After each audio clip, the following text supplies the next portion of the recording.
All right, welcome back. This is part 2 of our drawing of our little girl and our little boy on the swing.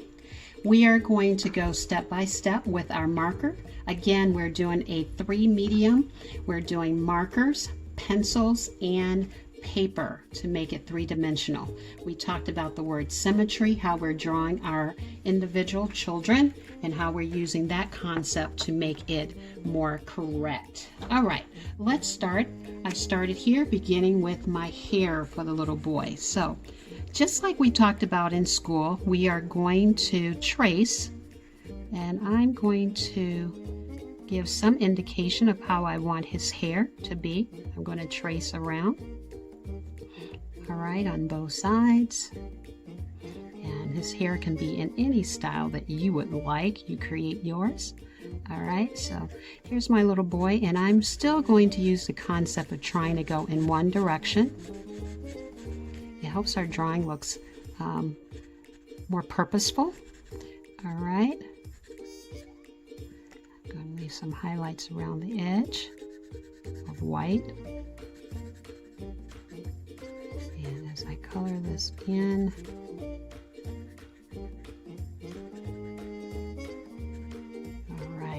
so that's our young man on the swing. All right, and oftentimes you'll find out later when I'm talking, when it dries, the marker dries, you can also sometimes come back on top of it and it deepens that color. All right, so we have his hair. Now let's find a skin tone, which I'm going to use is brown, and I'm going to trace his face. Right, and then I like to still use my symmetry line, and I'm going again in one direction. All right, if you start going round, you should stay continuing in that round pattern. Since I started straight up and down, I want to keep that for right now, okay? And then I can come around the edges and clean up the edges the way I like it, all right? And as you can see, I've weighted. See, if I come back over it, it kind of makes a darker shade on it.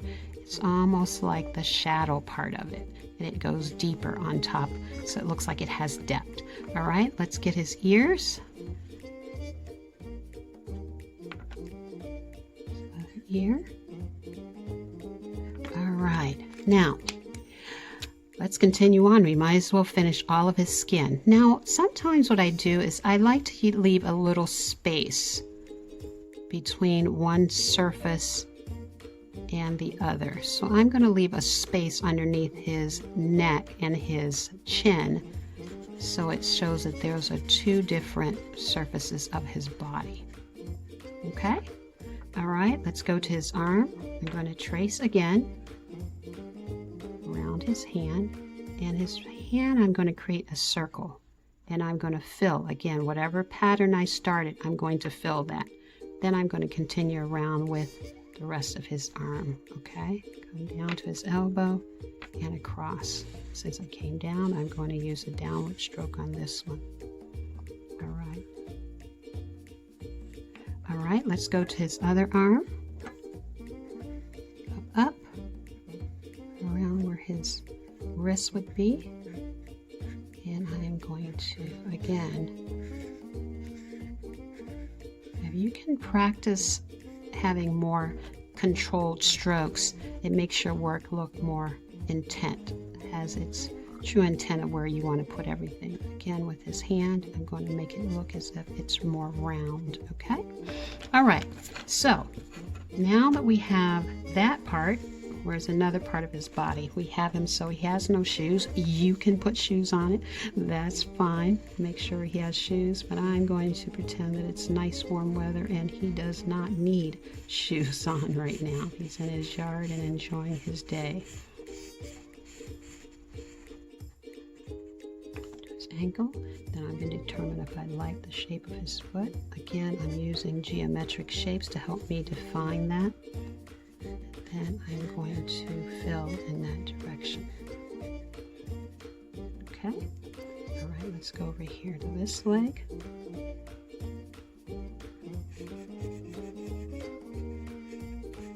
Straight up and down. Along the bottom down where the shadow of his, again, I wait so that I can make it darker so it looks like it's shadowed under his pant leg, is creating a bit of a shadow. Okay? All right, let's go back to his foot. I'm going to have this foot look as if it's pointing his feet outward. Okay? Pull that leg down this way.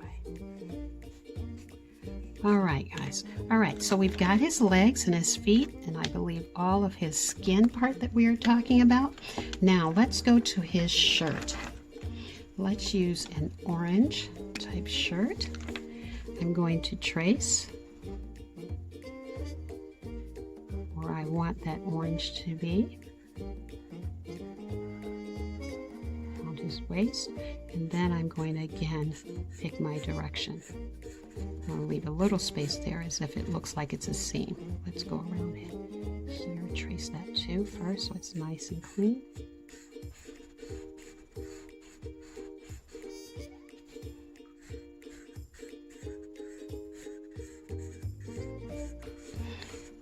Kind of looks like he has on a jersey of some sort. Okay, I'm going to leave that space where that seam is, and straight up and down.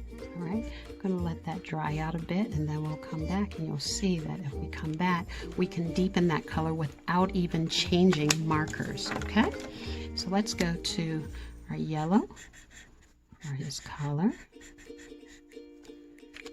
All right, his let's make his belt. Let's make his belt, let's start with brown. Let me show you what I'd like to do with that. I'm going to come around here with brown, trace it around, like so. Now, instead of tracing it that way, I'm going to go up and down this way. And then I'm going to leave a couple of white spots so it looks like it goes around his body. See how it just looks like a highlight comes through there, okay? Now let's go back to his shirt. We've let it dry just a little bit. Let's come back on his shirt. Look how dark the value changes just by coming back and leaving it to dry for just a second. I'm going to come around his collar and then come straight down. And on this side, I'm just going to do the lower part as if it has, the sun might be coming from this direction, okay? I'm going to put a little cuff there, a little cuff there, kind of darken it so it looks like the underside of his shirt sleeve. All right, so you can get value changes just by waiting. There's a lot of things that you can do with marker and then building up. The more you wait and build up, the deeper it gets. As you can see, you almost have 3 values here right now. All right, if you want to, you can add like a little decal or something on yours if you'd like. I'm just going to make it suggest that there's some sort of decal there. Okay? All right, let's get to his pants. What color should his pants be? Should he have on jeans? All right, let's put them with blue for jeans. Let's trace this around. All right. I like to make it look like it has wrinkles in part of the surface where the looks like the material is worn and positioned according to how the body has been moving.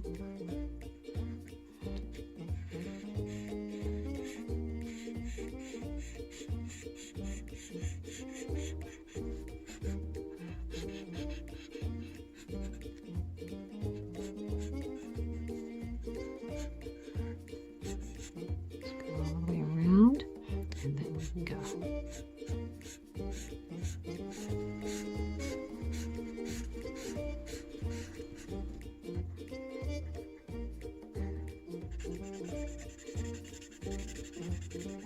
Where his knee would be. Okay. As you can see, sometimes I leave white spaces. You may wonder why I do that. I like to show that there's a light. When you bend a material, you do get reflections of a lighter value, and that is my way of showing that. So let's trace his cuff a little bit. On both sides there. Again, I'm going to lay my marker down and show it looking sideways, okay? All right, now, again, I wait a little bit. His leg is not flat, so I want to make it look as if He's got a little bit of value by darkening, because that's why we weight it. We wanted to be able to show that you can show value change with your marker if you're able to wait just a few minutes there, okay? Where his knee might be. See how you can pick up the value changes on that?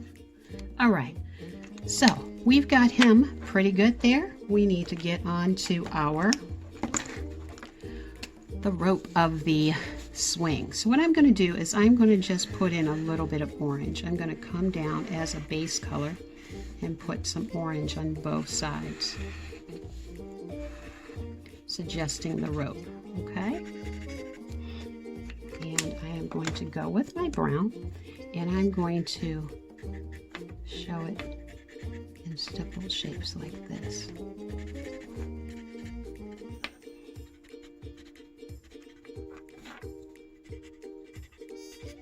So it indicates it's kind of like a rope quality through there. Okay, let's do that on this side, and then I'll show you how I'm going to even make it more look like it's more of a rope.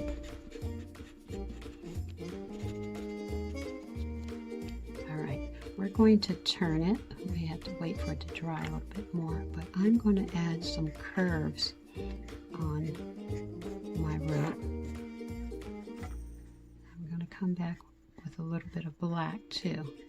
And if I had a white pencil, I can go back through and also suggest that there are lines in light on my rope shape. So that, just adding curves on it. All right, like I said, I'm going to use a little bit of black. It shows that part of that is really deep. Okay, just on a few sections. It just suggests that there is a different material than his arms, okay? All right, I'm going to kind of trace out the lower part of my swing here too. The markers and stuff. Rolling. I'm going to suggest the wood of my seat, or the seat that he is sitting on. Okay, let's go with the brown for our wood. And I'm going to show it with textures like this. Wood has like curves on it. Okay, so on the top of the seat, I'm going to show it as lines. The side of the seat, I'm going to fill. So the side of it, I'm going to fill. And the top of it, I'm going to suggest lines for how the grain of the wood sits. Okay? And if I come back through with a little bit of orange, it makes it more like a wood. Okay? So orange for the base and textures for the, try to get the right color here.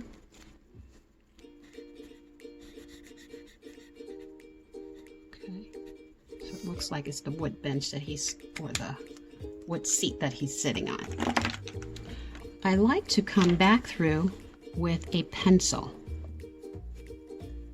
And on some of the edges, I like to pull back out my pencil that was there before. And sometimes I can actually show a little bit of shading under the arm on both sides. So it looks like it has more depth. Okay, so the more we do that, you can keep filling and keep filling. Now, three-dimensional. We talked about adding in some three-dimension. And what I did is I just gathered some paper and I ripped some paper up, and that's how we're going to use. Nothing fancy. You can use whatever you want, but for the boy's shirt, I might say he has texture on his shirt. So I am going to add a little bit of paper down, and I can create a textured pattern on his shirt, like so. Okay? Decide what type of textures you want on it with my glue and my brush. All right. So his shirt does not have to be a solid color, but it can have patterns on it. And you can get that by using other mediums. Okay. So I'm just going to have it on the body of his shirt, not on his sleeve for right now. So if I put a little glue down, I can actually find some pieces to suggest that he has textures on his shirt, okay? Like a pattern, a nice pattern on his shirt. All right, we're going to do that for his shirt. We're going to show textures. And let's pull out our little girl that I did. All right, so this little girl, we can do the same thing that we did with our patterns. The boy, I'm going to have textures on his shirt. For her, I'm going to add in textures on her dress. And all I have to do is pile it up so it looks like she has a bit of lace on her dress. And I can crumble and scrunch the material up after I have my glue down, and I can kind of scrunch the papers up to make it look as if it is three-dimensional.